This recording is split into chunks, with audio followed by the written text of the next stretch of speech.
Mate, it's a really good question. Sorry I didn't get back to this earlier. I've been missing a few, getting lots of questions and inquiries and bits and pieces. And it's the age-old debate, square versus oval, round and so on.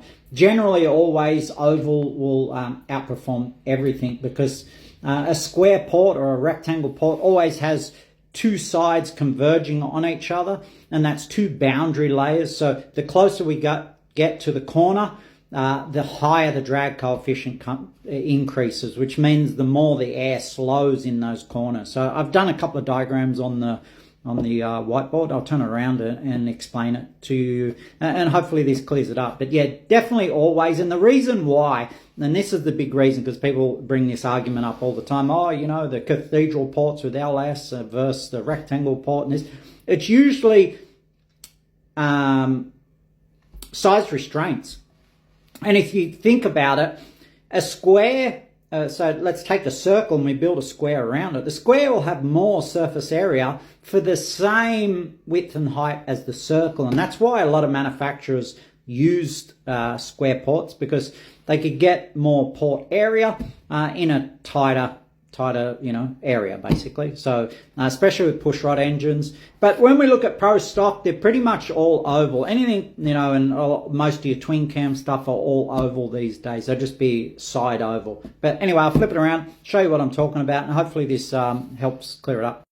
All right, so here we got basically, this is a pro stock port. Excuse the drawing, it's pretty rough. Generally, it's just two parallel walls with a continuous radius top and bottom. And that's pretty much a lot of the big horsepower stuff these days still in push rod. And our twin cam stuff is pretty much the other way. They're just basically an oval that way. And the reason why oval is so good, not so much the old Ford stuff that I was showing in the runners, because there's such a low floor design in those Ford Motorsports. Kazi and those guys did the best they could for what they had. But yeah, anyway, with a rectangle port, what we get is these two converging boundary layers. And these two boundary layers will slow that air in the corner. And as you can see, we're pretty much making an oval. So if we cut all that area out,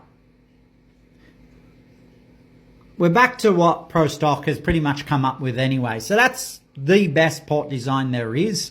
The other arguments come when they try comparing different or the same cubic capacities with different volume heads and go, oh, see, the airspeed and the volume still has to match the cubic capacity. So we could put the best oval port cylinder head on an engine, and that could be, say, let's say 4 square inches. If you put that on a 350 Chev, it won't run because the airspeed is too slow. But yeah, generally always a parallel walled with a radius top and bottom, so we have no converging boundary restrictions, so we're not increasing the drag coefficient and slowing the corners down. This is the problem. This is why you even see, I've got a post I'm going to do actually on the evolution of even just in Chevy ports, and how the first sort of ports were like this, and by the time we got to our 13-degree stuff, they were sort of like this, a really, really nice big radius. And all the Ford Motorsports are like this now.